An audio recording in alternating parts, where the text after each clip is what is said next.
The Buffalo Bills, 9-2 at the bye week. How we get better? How do we sustain this dominance that the Buffalo Bills have put on so far? Welcome to Buffalo Against the World.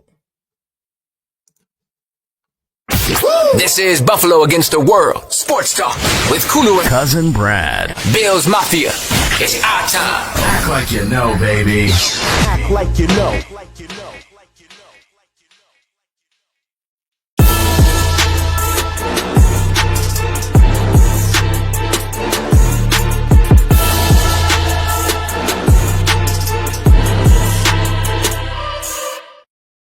Welcome, everyone, to another edition of Buffalo Against the World. We got to get some music popping in here, Cuzzo Brad.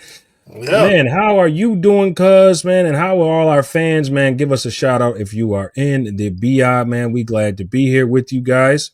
Cuzzo, man, what's going on? Hey, man, Bills won a bye week and some much-needed rest and relaxation with the friends and their families or whatever they're doing.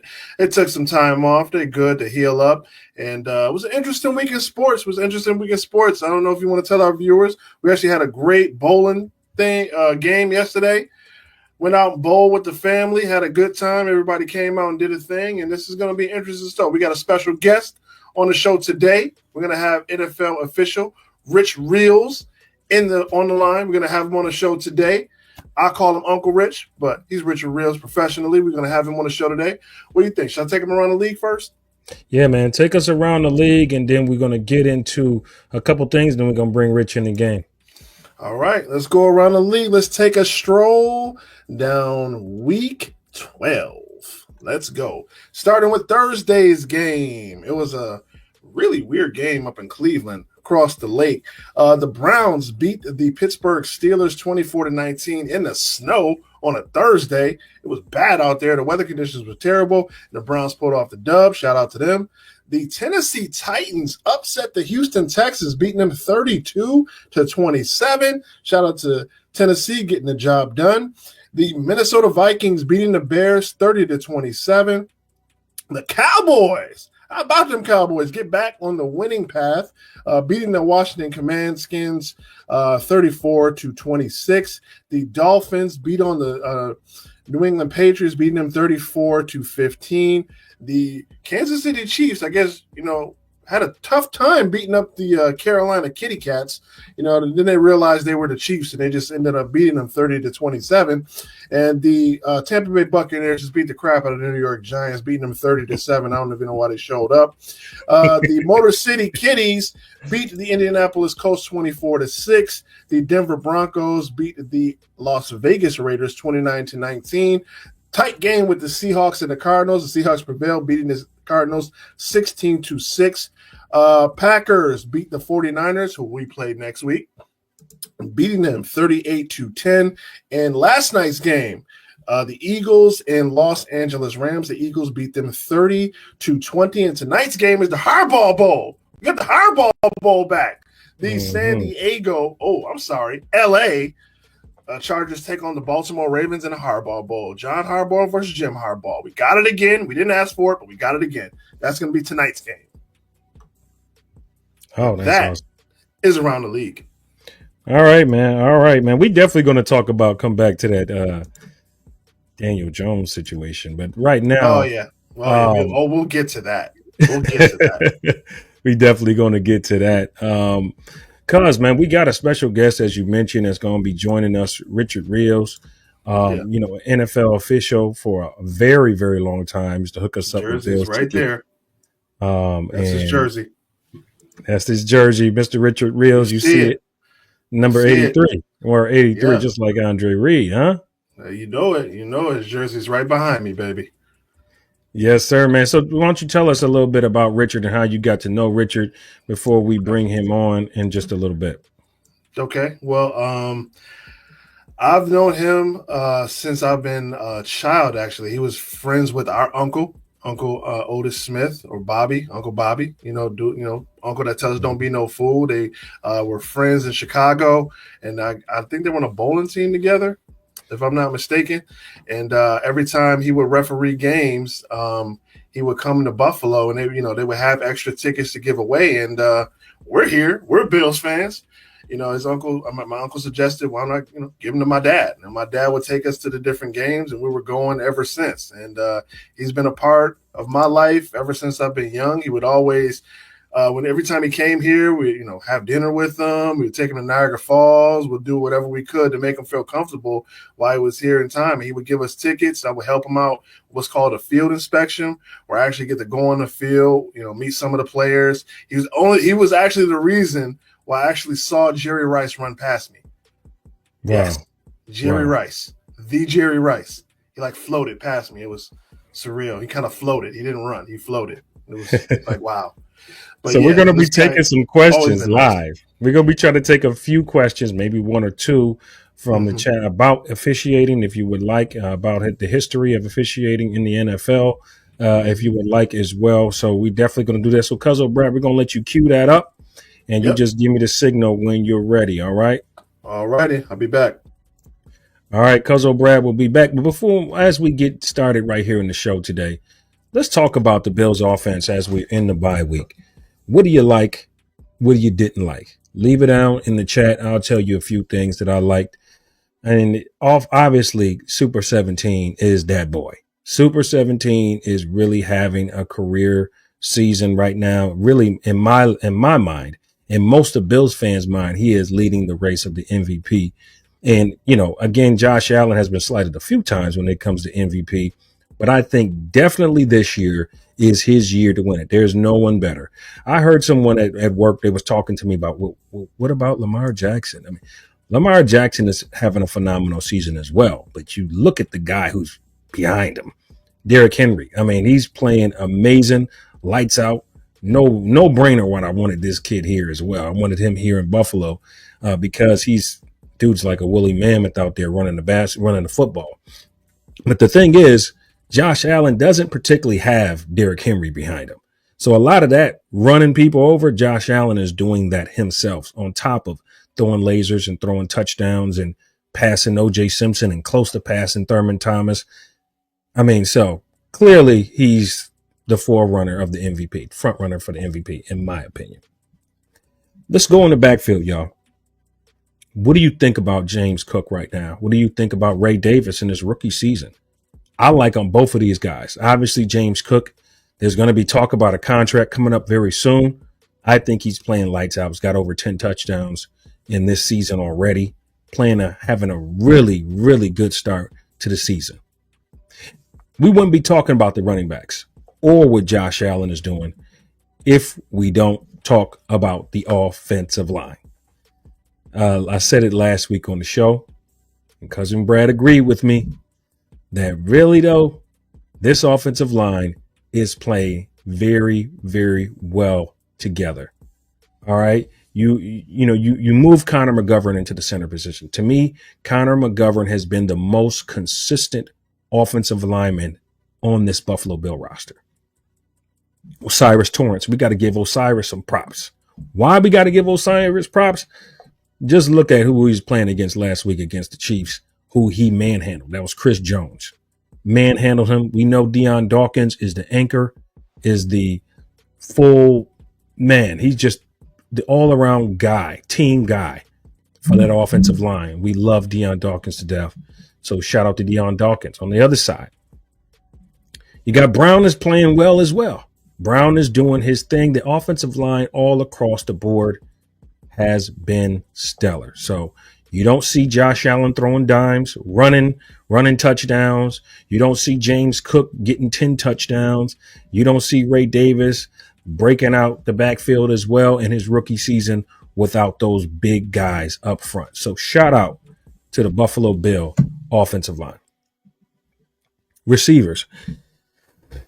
Now, this has been a measure of concern from the beginning of the season. Obviously, we know with Stephon Diggs departing, Gabe Davis departing, who was going to be those guys that stepped up? And there was a name that we spoke about all the way back to last season who was potentially slated to be the number 2 receiver, and that's Khalil Shakir. Khalil Shakir is the top receiver on this roster. I'm not talking about height. I'm not talking about speed. I'm talking about just pure heart. He is the best receiver on this roster. That's including Amari Cooper. That's including Keon Coleman. That's including Curtis Samuel. Period. Point blank. He's the only guy on this team that we can rely on to run the screen. His efficiency is off the charts right now. Off the charts. He pretty much equaled out to Stephon Diggs last year, playing in the slot.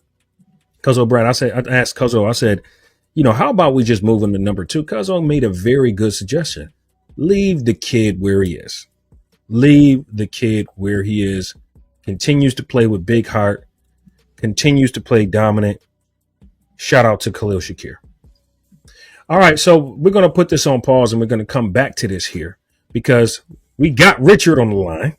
So we're going to pull Richard and Cuzzo Brad back in, and we're going to talk on the line with former NFL official Richard Reels. Richard, welcome to the show, and we're glad to hear from you.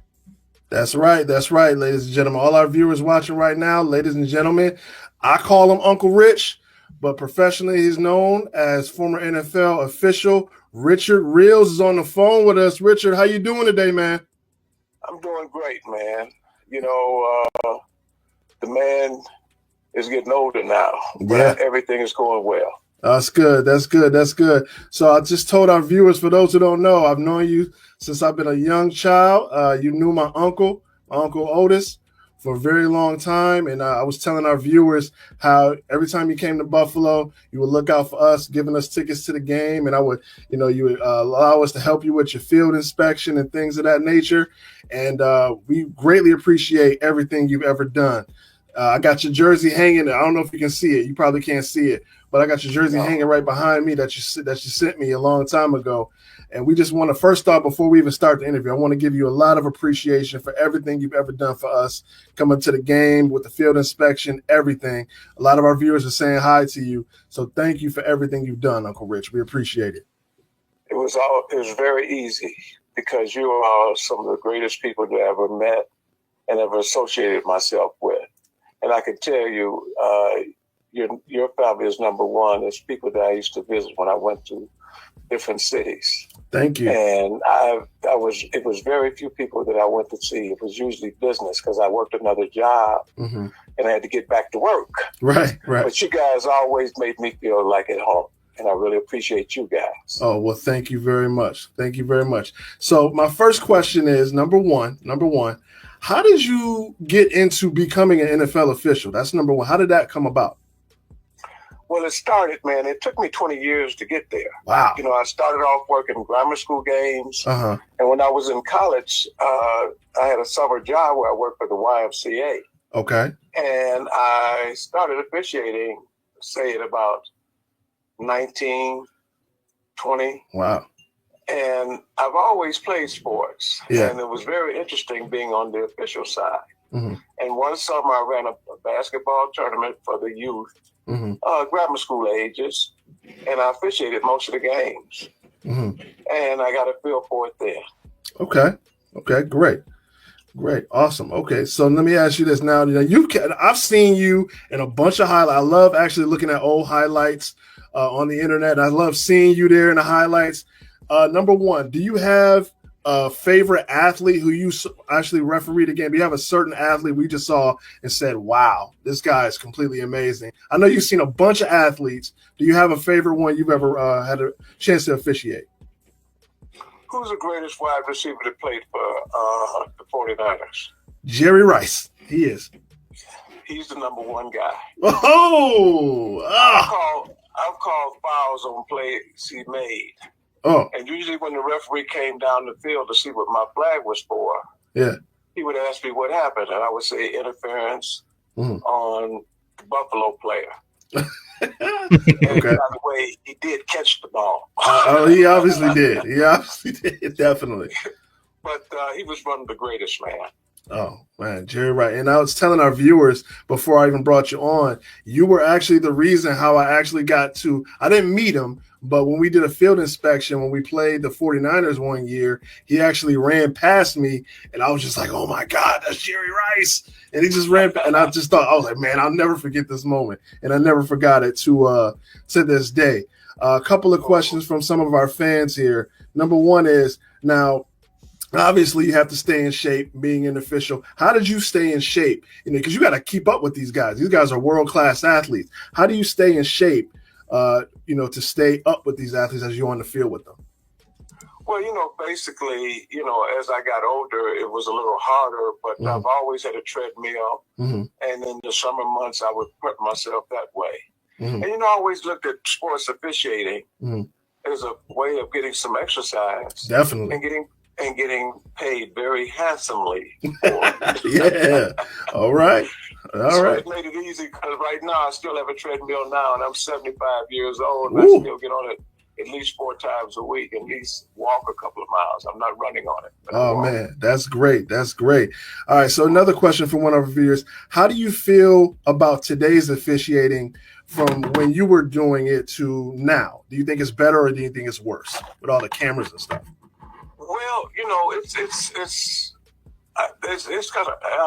I'm never going to say it's worse. Right. But things are just different now. It's what these athletes do, and to be able to define the catch, slow things down. I think it definitely having all of that happen now, where they're able to freeze frame something to see if the knee is off the ground and stuff. That has helped the game more because let's face it, man. In my 20 years of officiating, we were always criticized. Definitely. You have to learn to be able to take criticism. Absolutely. Because you do make mistakes. And the main part in trying to get a play right is having the proper angle. Right. But when things happen in a split section, a lot of times you're not in position to actually see what happens. That's why you'll see some flags thrown from other sides of the field because they had a better angle to see what happened. Right. And let me just tell you this: we're not infallible. We do make mistakes. Absolutely, you're human. They instituted instant replay. Yeah. To try to correct those errors, and I think eventually they're going to be expanding it to correct more things out. Right. Absolutely. That brings me to my next question from one of your viewers here.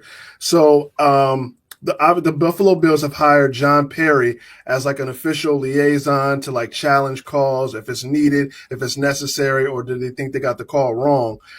How do you think that affects the Bills? Do you think it hinders them, or do you think it's an advantage for them in the long run to hire a liaison like that? Well, it could help in a way, but it's really interesting. A little tidbit to that. John Perry's father was responsible for me getting an NFL. Whoa, okay.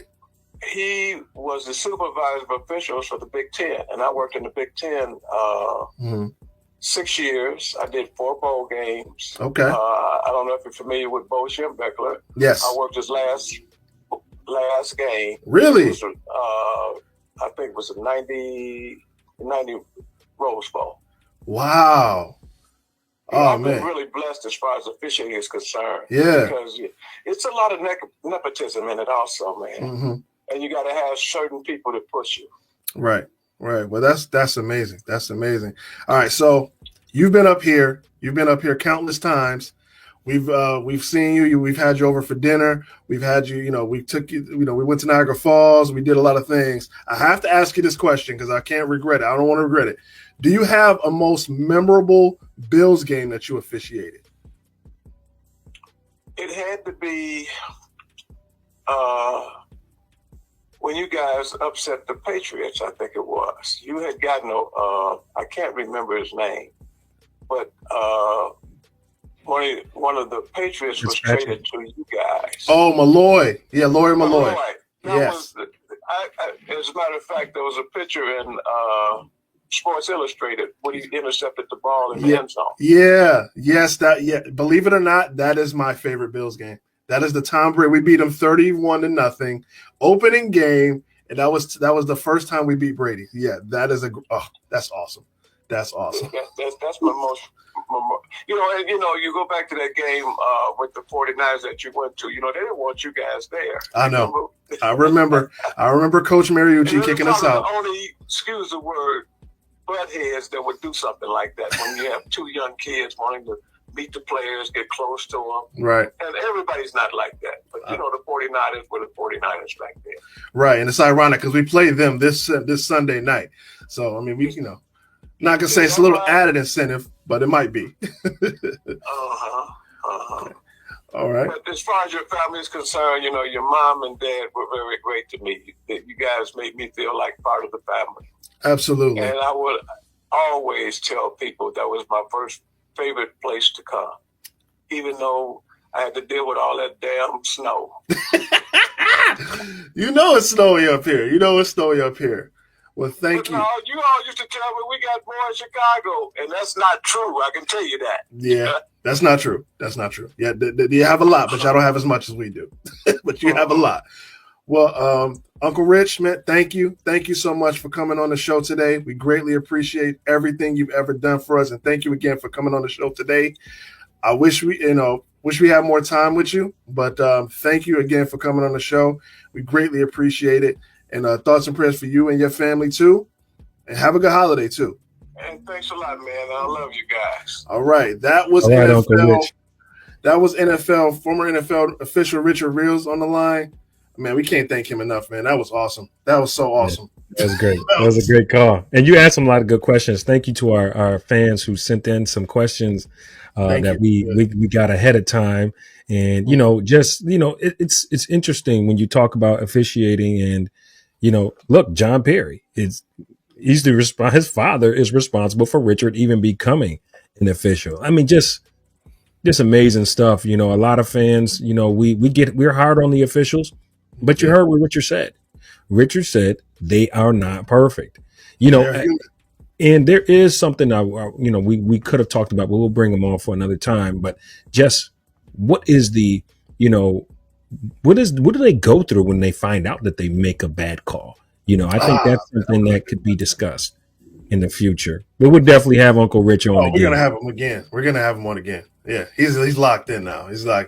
Man, that gave me chills, dude. That game and Jerry Rice and then the Lawyer Malloy game. Oh, we talk about it so much. Oh gosh, thanks so much, Uncle Rich, for being on the show. We greatly appreciate it. Now I had to bow out. I had to go see, make sure Uncle Rich was ready to be interviewed. Where did you guys leave off?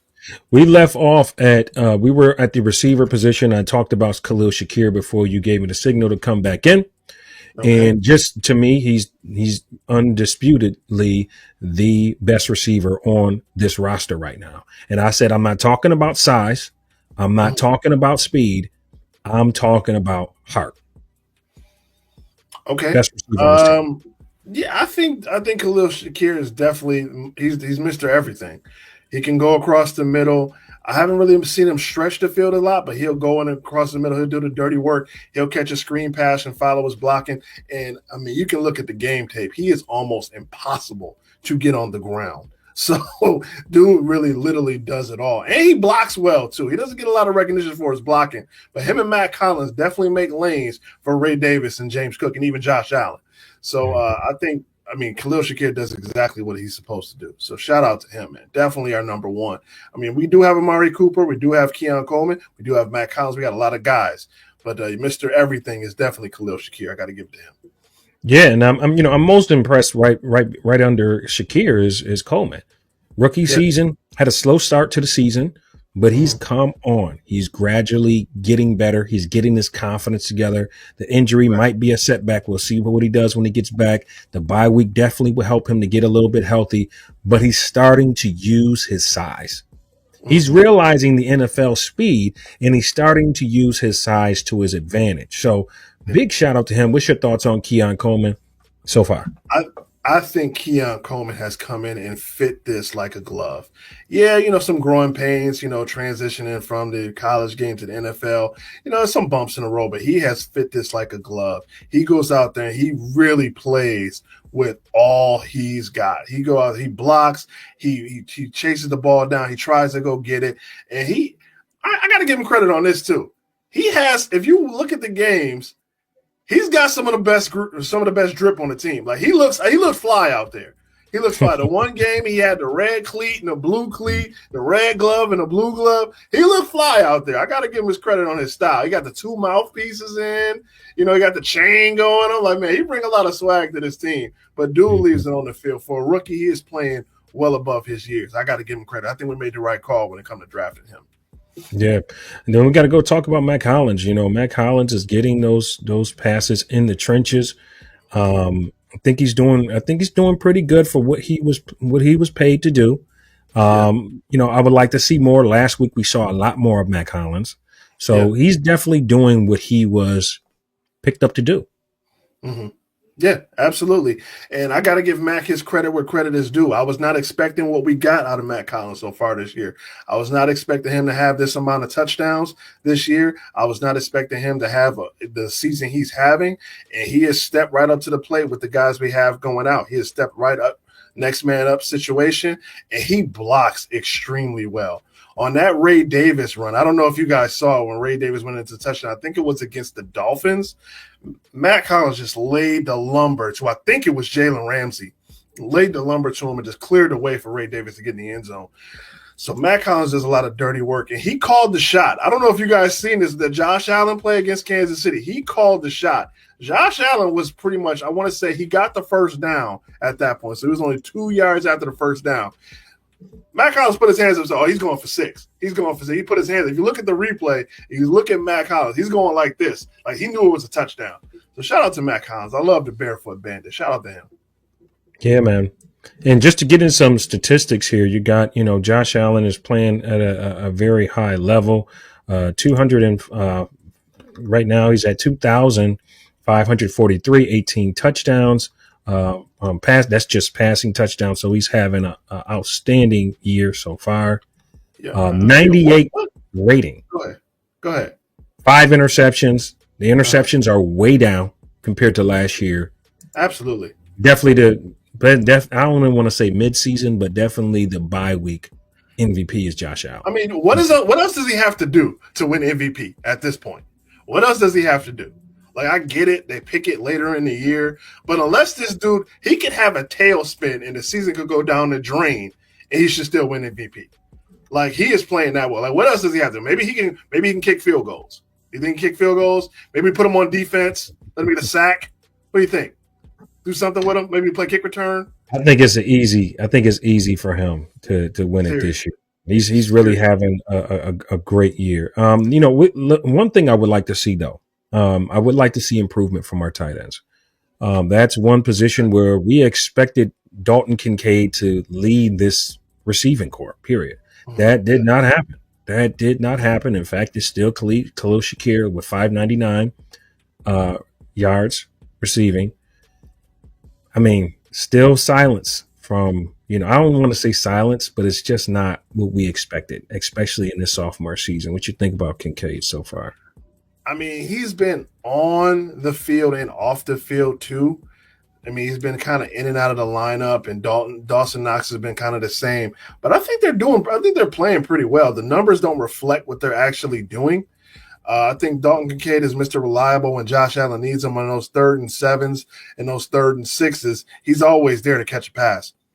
And they block well for James Cook coming out of the backfield and catching those passes on the sideline. I think they're doing their job. I mean, yeah, the numbers aren't where we wanted them, or I should say expected them to be, but I think they're doing their job. I think they're playing very well this year when they're on the field and healthy. I'm not going to say very well. I'm going to disagree with you on that one. And I don't know where the disconnect is. I think they're playing decent. I'll say decent. I'm not going to say well or very well. They're not playing bad. They're not playing bad. They're just not playing good or great. Not yet, at least. If you got any dislikes to the Bills, we mentioned a lot of the positives. If you have any dislikes, put them down in the chat right now. Let's go over to the defensive side of the ball. Let's start on the defensive line. I really like with the pressure that the defensive line is putting. Ebenezer, Rousseau, Oliver, Von Miller, still, even though he was suspended all those games, he came back doing the same thing that he was doing at the start of the season. Yeah. Those guys up front, we dislike definitely the run defense. Definitely the run defense. Yeah. Stopping the run is not there. Rushing the passer is there. That's the positive. The negative is stopping the run. Any thoughts? Yeah, the Achilles heel for the defense has been the ground game. You see what Derrick Henry did. You see what Achane did on us. If we get in these dog fights and we're going to play the Motor City Kitties in a couple of weeks. They run the ball very well. They got Sonic and Knuckles in their backfield. I'm talking about Montgomery and Williams in the backfield. They call themselves Sonic and Knuckles. So we got to tighten it up because they're going to run all over us. We've seen what the Lions have been doing. But yeah, that has been the Achilles heel. It has been stopping the run and, those big chunk plays on the ground. There are a lot of chunk plays. The pass defense has gotten well. Like you said, the pass rush was definitely there. Group definitely going to make it awkward come contract season. Come contract time, I should say. Don't want to get there yet, but the ground game, got to tighten that up. It's going to be – it's getting colder, getting a lot of tough weather games. You're going to have to be able to stop the run in the playoffs. All right, let's back up a little bit and let's go to the linebacker position. Dorian Williams having a career year so far, really stepped in for Matt Milano, took control of the defense, calling the plays. I really like what I saw from this kid. He has been the linebacker that has endured the toughness that Sean McDermott's defense expects out of him. Listen, this kid is coming downhill. He's making tackles. He was not afraid to hit Derrick Henry when everyone else was. Yeah. Really like what I'm seeing from him. I think the only thing that I would say, sometimes he gets caught up in the coverage when it comes to in passing plays. Yeah. Last year, our issue with him was that he over pursued a lot. Yes. A lot. And I think he's gotten so much better with that. Absolutely. What's your thoughts on Dorian? Definitely improved the over pursue because that was his Achilles heel. His Achilles heel was he would over pursue a lot of plays, causing the running backs to counter back and leave gaps in the line to get big yardage. But he has definitely rendered that. And I think a lot of teams are trying to scheme for him too, because when he's locked in, he's going to make the tackle. You're not going to get past him. And I think he's really cut down with the over pursue, and he still kind of gets caught in the wash. He's not really known for his cover skills, but he makes up for it with the plays he makes in the trenches out there. So definitely shout out to him for the season and what he's doing. He's doing. Shout out to Terrell Bernard as well, another consistent linebacker all the way going back to last season. Yeah. Because I got to take this one on the chin here because I was very skeptical of him last year because he's a bit undersized. Yeah. But man, Sean McDermott knows how to get those guys who can just make plays. And Bernard is a mini Milano out there. Yeah. The kid makes plays. He's always in the right place. He made that game sealing interception against the Kansas City Chiefs. I mean, really like what I'm seeing from this kid when he's on the field. Again, we got to keep those injuries down the best way we can. Take care of your body, stay healthy, not recklessly throwing your body around. But an outstanding linebacker, probably our best linebacker over the past 2 years. We got to give it to him because Milano hasn't been out there. Absolutely. I mean, and with Terrell Bernard, what's interesting about him, he's very deceptive. He looks relatively small like a safety, but he's actually very strong and fast like a linebacker. He's kind of one of those hybrid sort of players. He looks small, but he plays big. And he can tackle just as well as he can cover. Just when you think, he's a small guy, he's not going to do anything, he'll come up and meet you in the hole and probably take your lights out. But also with that, he can cover guys, cover those tight ends and those backs coming out of the backfield, and he can clearly make plays as he did against the Chiefs, making the game-sealing interception. So, I mean, Terrell Bernard, probably our best player on defense. I got to give him our best player. He's doing the most. Got to give him credit. He's doing very, very well, and it's going to be interesting, as Joey Hatch mentions. It's going to be very interesting when Milano comes back. Obviously, he's going to come back slowly. You don't want to put him in, full time in there right now. Dorian Williams is in a groove. Yeah. You got to work Milano back into the starting lineup if that's what you're going to do, just to prepare him to get towards the end of the playoffs. So can I be honest? Let's just save him. Let's just save him for the playoffs.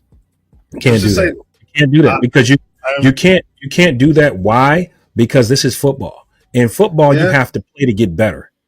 Especially coming off an injury, you have to allow your mind to heal itself from that injury. Because when that injury happens, you realize you're not Superman, especially a serious injury, a season-ending injury. You have to help yourself to realize mentally to get past it. Once you physically get past it, now you got to mentally get past it. Fine. Okay, we'll put him in the fourth quarter. We're blowing the Patriots out the last game of the season. We'll put him in the fourth quarter. Let him get a couple of plays. They'll probably kneel on the ball anyway. That way he got some game film, and we'll save him for the playoffs, especially if we get the first round bye. Let's save him for then, okay? Is that fair? No, you cannot save anybody. You can't do that. You have to play football. You need, Chris. He's technically playing. You need snaps. That's just football. You need reps. You need snaps. You just think about this. If you decide that Matt Milano, let's just go with your theory, right? You put Matt Milano out there, let's just say first week of the playoffs, right? You kind of just let him play third and fourth quarters or whatever you're saying, and barely plays, right? Mm-hmm. What do you do when you play a team like Baltimore or you play a team like the Chiefs that you have been seasoned to play? That's what a season is. But to be fair, you're well rested. You're coming off the bench. Hopefully we get this first round bye. You have a bit more rest. And if we play a team like Baltimore or KC, hopefully you studied enough to where you can read and react to what you got to do. You know what? Let's just when he's ready, we'll put him out there. Okay, I can't. Let him play. Let him play. You got a stud in Dorian Williams. Mm-hmm. I would say let those two guys share time right now. And I wouldn't start Milano right away. I wouldn't do it. I would not do it. Dorian Williams is in season football shape. He's in season football shape. Yeah, I just want him to come back and get a sack and just be. I think the momentum will just guide him. I think he'll be fine. All right, that'll take us into our hater of the week. If there's any haters in here right now that don't have nobody to hate on, feel free to hate on me. Shoot the hate comment. Buffalo Against the World show. Turn me up some more so my haters can hear. Now, y'all know this wouldn't be Buffalo Against the World if we didn't address the haters. So, Cuzzo Brad, who's our hater of the week? Yo, man. I mean, if y'all not giving this team the hater of the week, I don't know what to tell y'all. I don't know what to tell y'all. The hater of the week is gonna go, and I know I'm gonna get some pushback from this, but I don't even care. They did this man dirty. It is gonna go to the New Jersey Football Giants. Yo, your franchise guy, the guy you drafted Daniel Jones. You hired our former guy. What's his name? Our former guy. Daboll. Yeah, we hired Brian Daboll to cradle Daniel Jones and turn him into a Josh Allen 2.0, which is a stretch. But whatever. You hired him for that reason. You draft Malik Neighbors. You got rid of Saquon Barkley. Why? And you sent him to the Eagles. Foolish. And then you did the most diabolical thing of all. You fired your starting quarterback on a Friday. You fired your starting quarterback. The season ain't even over yet, but you fired your starting quarterback on a Friday, and you put in the guy, Tony DeVito. Now, to be fair, Tony DeVito, he didn't have a bad game. 21 for 31, 189 yards, and Drew Lock got in for some reason and threw a pass. But still, this was your starting guy, and you fire him on a Friday? Like, that had to be the most awkward firing ever. Like, he's probably coming from practice or coming from weightlifting or something, and they just fire him. Now, and this is a possibility, they've been rumored about this, you give him the opportunity to be signed by the Cowboys probably tonight, and play against you on Thanksgiving Day. And I really hope if that happens, he wins. Because that is probably the worst thing you can do. You fire your starting guy, number one, before the season's over. You trade away your best player, and you draft Malik Neighbors. Like, it's just not working. I don't know what's happening, man. Hater, we got to go to New Jersey Giants, man. That's crazy. New Jersey, I don't know what y'all doing. I'm not calling y'all New York until y'all get something together over there because I don't know what y'all doing. Y'all just That's cold, man. Fire for dumpster you get fire. fired on your day off. You got fired on your day off. Daniel Jones, man, Daniel Jones, come over here. Come on, Josh should use a backup. We can take him. I'll take him as a backup, definitely. Take him, man. Come on, we'll take him as a Daniel backup. Jones. Come play for an actual New York team. Oh, I know that's stung. I know that's stung. But yeah, New Jersey Giants, y'all the hater of the week because that was cold. That's cold, man. All right, that is this week's Buffalo Against the World Hater of the Week, and that'll take us into our winner since. It's us against the world. It's us against Buffalo against the world. It's us against. All right. So, Cuzzo Brad, look, man, this team right here, the Kansas City Chiefs, continue to struggle against teams that are not really good, but they still manage to win. So I got to ask, Cuz, is this a win or sin that the Kansas City Chiefs are still a half game ahead of the Buffalo Bills, despite us beating them? Is it a win for us or win for them? Win for us or win for us? Because that's all we care about is us. Here's the thing. Their schedule is not going to get any easier. Obviously, they just played us, which is probably the hardest game on their season this year. But I mean, their schedule is not going to be easier. They still have to go again against the Broncos. And they got a couple of games where they definitely must win. So it's definitely possible. For us, it's definitely a sin because I mean, technically, now here's a scenario: if we win Sunday night and the Dolphins lose, we would actually win our division this week. So, I mean, we just need them to lose. We just need the Kansas City to lose so we can get that first round bye and lock it in. So, I mean, until they take an L, which I thought they were going to do this week, unfortunately, we're still behind them by half a game, even though we beat them head to head, technically. Yeah, I think it's a sin the way the way the season has fallen like this, in that sense that we're still behind them, still playing catch up to them, even though we beat them. Mm-hmm. That Baltimore game and that Houston game, and the Houston game really gets to me as a game that was there to be won. And it comes back sometimes. But the thing about the Chiefs are that you are concerned about, are they that much better than everyone else that they can play horrible against a team that's not even 500 and still win? Are they that much better than everybody else? They don't pick the schedule, and they're just sitting there going out there playing every week, 1-0. I thought that the Carolina Chiefs were going to be on our side, and they were going to pick up this win. They fought well. I like what I see from some of the Chiefs, some of the Carolina Panthers players. A lot of promise there, but the Chiefs just keep winning. They keep winning, but don't rule out the Broncos. The Broncos are very good. Broncos are a very good team, so it's going to be a showdown, and hopefully they can do us some favors and get the Chiefs to get that second loss that they desperately deserve, and they can come back to the Ralph, and we can beat them again in playoff time.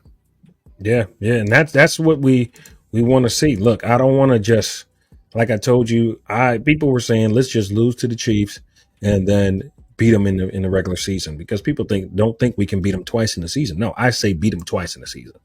Beat them twice in the season and let them sit on that in the off season going into next year. Let them sit that the Bills are past them now. Let that sit on their psyche. Okay. And that's how I see it. And I see that's how you mentally defeat a team that has been your Achilles heel for the last 5 seasons. Yeah, let's do it. If it takes us going to Arrowhead after they had a week off and we had to probably crush somebody at the Ralph, and we got to go to Arrowhead to beat them again, let's do it. Because if we want to beat them, if we want to really consider ourselves the kings of the AFC, it goes through them. And we have to knock off the champion. To beat the best, to beat the man, you got to beat the man. To be the man, you have to beat the man. Beat the man. We got to go through them again. If we got to go through them at Arrowhead, let's go through them at Arrowhead. Let's knock them off that throne and give our rightful place to where we're supposed to be, and then let's take on the Lions. Oh my God, I can't wait for the Super Bowl. I hope we play the Lions in the Super Bowl. It's gonna be so fun. Yeah, that's a team. Sorry, I'm just a flash. That's a team I'm a bit scared of right now. But let's go to our top 5. Let's go to our top 5. This is the BA-Dubs Top 5 segment. Buffalo, get ready. Getting hot. You got them? Well, let's get them. All right, Cuzzo Brad. Look, man, top 5 players of the at the bye week. Obviously, we already know who's number 1. So let's leave that alone. But let's start at number 5. We ain't even gonna mention number 1 because we know who it is. Hold on. Can we just automatically just exclude him out and just get 5 more players? I think that's fair. No. Okay. No. I tried. He's in there. I tried. Right, go ahead. Start at number 5, man. What you got? As far as number 5, as far as the Bills players overall, I am going to go with James Cook, man. James Cook, number 5. But I know he doesn't get a lot of the yards and he struggles at times. It's obviously tough to get him through, but dude has shown up every single week, whether if it's going for 40 yards to get a touchdown or, getting those hard banging, 2-yard touchdowns where he runs over somebody. Dude has shown up and shown out every single week. And I love the flips in the end zone. And by the way, while you're listening to me and Cuzzo Brad, leave your top 5 in the chat as well. We're going to read off some of yours as well at the end of this. I'm going with Christian Benford as my number 4. I personally believe he's the best player on this defense right now. Straight lockdown corner against some of the best receivers in the NFL, including Tyreek Hill. He has done his thing. Definitely got to put him at number 7. He has mastered this McDermott scheme. Yes. And I don't care if you put him on the field, right or left side, wherever you put him on the field. He is the guy in that secondary that has mastered the position that he plays. Absolutely. And we really got to give him more credit because this dude was a 6th-round pick. We already drafted Kyler Elam in the 1st round. Christian Benford came to camp out of Villanova basketball school, and he came in 6th-round pick and did exactly what he was supposed to do, locked in, and he's become one of the best corners in football, if not the best, taking away half the field wherever he is on the field. So definitely got to give shout out to Christian Benford. Shout out to you, 47. All right, number 3. Who you got? Number 3. I got to give it to Groot, man. I wanted to put him higher, but technically we only got one more spot left. So I got to give it to Groot, man. Groot has shown up this season. I love every time he's on the field. If he's knocking the ball down, if he's stripping a player, if he's making a tackle, like your man comes in and he comes off that edge so well. Love everything about Groot. We got to pay you, bro. We got to pay you your money. We want you here. Shout out to you, Groot. Yeah. Oh, I love the nickname. Oh, yeah. Central Book It. Love the nickname. That's nickname. That's fire. This is tough, man. Number 2. Ooh. I said Benford was the number 1 player on the defense, so I can't pick a defensive player. I got to go Khalil Shakir, man. Khalil Shakir is number 2 to me right now. But you know what? I'm not going to go Khalil Shakir. I'm going to go Connor McGovern. I'm going to go the offensive line. Without the offensive line, guys. Big boys. Without the offensive line, guys, you don't get nothing. So let's go with McGovern. He's been the best offensive lineman, most consistent. I haven't even seen any penalties called on this guy yet. I mean, he's having a phenomenal season. He's having a Pro Bowl type season. Got to give it to McGovern. Number 2. Absolutely. It's always love, and you got to give the big boys some love. The big boys got to get love too. Shout out to him. He's definitely transitioned over from, I believe he was playing guard to center. He's definitely transitioned well. Keeps Josh Allen clean. Calls out the audibles on the line. He's definitely stepped into that role very, very well. Got to give a shout out to Big McGovern in the center position. An honorable mention. I'm going to give an honorable mention out here. Sean McDermott, man. We got to give you credit where credit is due, man. No one expected to be this way. This team to be this good. So I got to give credit to Sean McDermott when it comes to this. Shout out to him. Shout out to you, Coach. Yeah. And we know who number 1 is, and that's going to be Super 17, Josh Allen. I mean, again, we mentioned how he's having an MVP season. This kid is, he just does what he does, man. Look at the shoulder pad. Look at the shoulder pad. He just does what he does. Look at that. Look at that photograph. Look at that Chiefs player right there. Look at back. Oh, look at the defeat on his style. Oh, look at that. Look at that. You gotta love Josh Allen, man. You gotta love everything about Josh Allen. 7th year in the league. If we don't get this dude a Super Bowl, it's just shame on us. It's shame on us because he is leaving everything on the field. I mean, he turned his team around, man. I mean, Sean McDermott came first, and he set the culture, he set the tone. Josh Allen picked up the ball and ran with it. So shout out to him. Oh, yeah, man. I want to put Cyrus Torrence, definitely, and Chris Jones. Oh, definitely. Got to give the big boys some credit, man. Going against Chris Jones. He went right against Chris Jones. Okay, you got some Christopher says Bernard at 5, Rap at 3. Oh, Rap. I forgot about Rap. So, Teron Johnson, that's a good one. Von Miller, 1. I got a defensive guy right here. I here. can't give Von Miller number 1, bro. I can't give Von Miller number 1. He ain't played all season. He ain't played the whole season yet. So, I don't even think I appreciate what he's doing. I'm glad he's back. Glad he's back. Yeah, glad to have him. Glad to have everybody else is really good. Taylor Rapp, top 5. I forgot about Taylor Rapp, man. Yeah, top 5. Dude, every week he's showing up. He's getting all kind of interceptions. He's doing the dirty work. Yeah, he might get flagged here and there, but he is making plays on that defense. Don't forget, he's making plays. I will give you that. But if in the top 5, bro. Okay, so top 5 is like. I mean, let's look at some other players real quick. We like I said, honorable mention was Khalil Shakir. Yeah. We didn't mention Deion Dawkins. We didn't. We didn't mention Spencer Brown, who's having a really good season on offensive line. And DeMar Hamlin. We didn't mention DeMar Hamlin. We didn't mention Ed Oliver. Right? Mm-hmm. Okay, we didn't mention Rasul Douglas. Right? We didn't. Who's another lockdown corner. Yeah. I mean, I think Taylor Rapp has done his job, though. I mean, last year he didn't start. I think he was the 3rd string safety, if I'm not mistaken, last year, right? He was the 3rd string safety, if I'm not mistaken. So he really came on and started the entire season. We got rid of Mike Edwards, and I haven't seen Cole Bishop yet. So he's stepped into his role and did his job. I got to give him credit. He makes plays. He makes the interception. Love the humongous helmet that he wears every week. So, yeah, got to give him that. Got to give him credit. Yeah, definitely. Big boys up front really deserve to be in the top 5, though. I gotta, I had to represent McGovern. You know what I'm saying? We got to put them in there. It's good to see the guys catch the ball and run the ball, but the in the trenches guy, man, they gotta get some love too, man. So yeah, I just found that appropriate.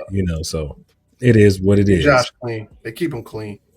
They keep them clean, for sure. All right, that'll take us into our Bills Mafia trivia. The party starts in 3, 2, 1.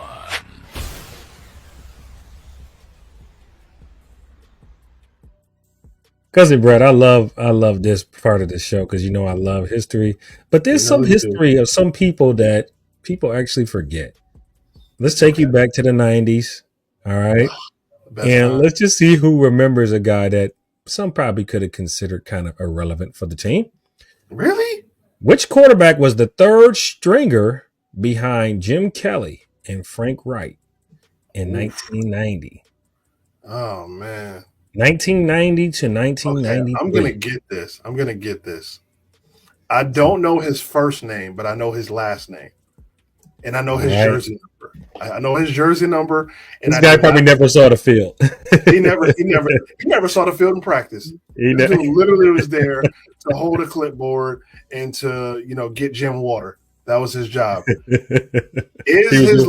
the water boy before the water boy. Yeah. Is his last name Gilbert? Why are you cheating, dude? Why are you doing I didn't Google. I didn't ask you. I was asking the fans, bro. I'm sorry. Well, I mean, I don't know his first name. Yes. Cousin Brad has it. So since he gave it away, I'm gonna give it to Gal Gilbert. Oh yeah, he's irrelevant. He never played in a Super Bowl. I don't even know how much time this guy ever played in a game. He had number 7, right? Number 7, right? Was he number 7? Yeah, number 7. He didn't do much. I don't even know if he was even active half the time. Oh man, that's got to be it's crazy. Like he could play on a Super Bowl, going to the Super Bowl. Like people like, hey, I was on the Super Bowl team. Like really? like who are you? Gilbert. Like this is the dude. Like when you think, okay, no Jim Kelly. Obviously, you think about Frank Wright. You know, the greatest comeback ever. But I don't think this guy ever saw. You know what? Perhaps he didn't even see the field because Frank Wright was a holder. He was the holder for a long time. Yeah. So I don't think this guy really saw the field really at all. I mean, when you got Jim Kelly and then you got Frank Wright, I'm gonna be real. That's probably the easiest job in the world. You're just getting paid to just kind of stand there and hold the clipboard. You're just getting paid to stand there, hold the clipboard, get Jim water. You know, that's pretty much all you got to do. You know, honestly, they're paying you to just kind of be there. Yeah, somebody pull up some stats from Gal Gilbert. Pull up some stats, please. Like, I want to see what his name is. Gail. Gail. Come on, man. He ain't going. And that's not a shot at. That's not a shot at Gail. Shout out to him. But no, Gail Gilbert. Like, is he even Googleable? He probably like works in like insurance. Somebody Google him. Let me know what stats. I mean, come on, man. He probably works in like insurance. I don't think this guy ever played. I don't think Wright and Kelly were ever down, ever. So what if he watching a show? Ooh. Wouldn't that be crazy if he just showed up in the comments? Like, the guy you never knew. Hey, heard you guys were talking about me. I was there, man. He's probably like a real nice guy too. We just bashing him. It's crazy. But all right, that'll take us here, man. We got the 49ers coming into town. Primetime game, 8:30. This game is going to go down at Highmark Stadium. Man, look, man, this team is really struggling this year. McCaffrey has been injured most of the year, and it just came out today that possibly Brock Purdy will not be playing this game. Yeah. Look, man, there are some things that working in the Bills' favor, but I'm going to say it, ground and pound that football. Ground and pound that football and beat this team down. Beat them while they down. Beat them bad while they down, too. Yeah. This is still a resilient football team, a well-coached football team, and if you give them life, they can beat you. Any team can beat you. These are games that I always consider trap games for the Buffalo Bills. When you look like you should beat them, like they seem to struggle. Like the year we played against the Miami Dolphins, was that 2 years ago, where Tua was out. And it was like third string quarterback. Like Skyler, what's his name? Barely won the game. Like so stuff like this, you gotta really, really be careful because a guy can say, "Hey, I got the opportunity to beat the 9-2 Buffalo Bills right now. I got an opportunity to beat Josh Allen and gain some heart just for one game." So go in there and show them who you are, beat them down real good, show them that you're 9-2. Let's get to 10-2 and let's get out of here. We got to dominate in the trenches like we always do. Khalil Shakir, hopefully we can get some guys back healthy. Hopefully Cooper got that wrist healthy, and hopefully Coleman is back in the lineup as well. This is a game I would say I don't want to see Milano just yet. I know a lot of people have been saying Milano may be ready for this game. I would say no. This is still going to be a gritty football game. Don't bring him back just yet. So I think the Buffalo Bills dominate on both sides of the trenches, and they easily win this game. Here's the thing. Here's the thing with the 49ers. They are the NFC champions, and they are playing with nothing to lose. They are playing with nothing to lose. So they're going to go out there and give you everything that they've got. They're not playing for anything. They might sneak into the playoffs. They might do 15 Gilbert played 2 games for us, 1989 and 93, attempted 15 passes. Oh, Gail Gilbert. This must have been blowout games. I know. That was a mop-up time where we were up 40-0 at halftime.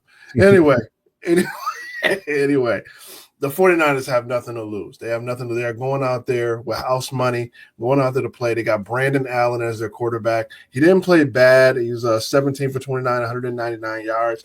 Did throw a pick, and he did throw a touchdown to George Kittle. But, I mean, they still got McCaffrey, still got George Kittle, still got Deebo Samuel. They still got Jennings, and they still got that fullback, that guy that they use. I can't even pronounce his name.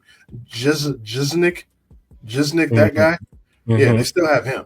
So we're not going to take this game lightly at all. On defense, still some of the best players in the NFL. Still some of the best players in the NFL. So we cannot take this game lightly. I think it's going to be definitely problems. Josh Allen's going to get his team a definitely run for their money. Let's send them back to the West Coast with an L. That's how I'm looking at it. Absolutely. And definitely shout out to you, Joey, for this. Josh Allen is 4 touchdowns away from tying Jim Kelly with the most touchdowns in the Buffalo Bills franchise. He just passed O.J. Simpson. I believe he's like 3 or 4 or 5 away from Thurman Thomas. I mean, again, imagine that, having a quarterback that leads your team all time in passing touchdowns and rushing touchdowns. In season 7, we might have to just put him on defense. Let's just put him on defense, like in his later years. Just let him keep playing. Let him keep playing. He's like 60 years old. He's like he's all old and frail, trying to return a punt. He catches it and just somebody hits him, he explodes. Let's just keep riding this beast till the wheels fall off. Love you, Josh Allen. Yeah, man. It's absolutely amazing to have this amazing athlete. The best quarterback in the NFL right now. Yep. And we're saying it. We're staying on that. Exactly. Again, that doesn't mean you have the best team just yet until you beat the team that just won 2 straight. But at the end of the day, just right now, as of right now, you have the best quarterback in the NFL. So I think this team is really starting to hit their stride. McDermott is coaching a lot better, managing the game a lot better than he has in prior years. Again, we'll see that whole picture, when that whole picture comes together as we get into the playoffs. But right now, one game at a time. And just throwing this out there, knock on wood, McDermott is 7-0 coming off the bye.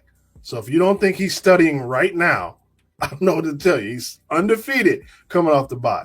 No pressure to the 49ers, but our coach has never lost coming off the bye week. So no pressure. Just throwing it out there.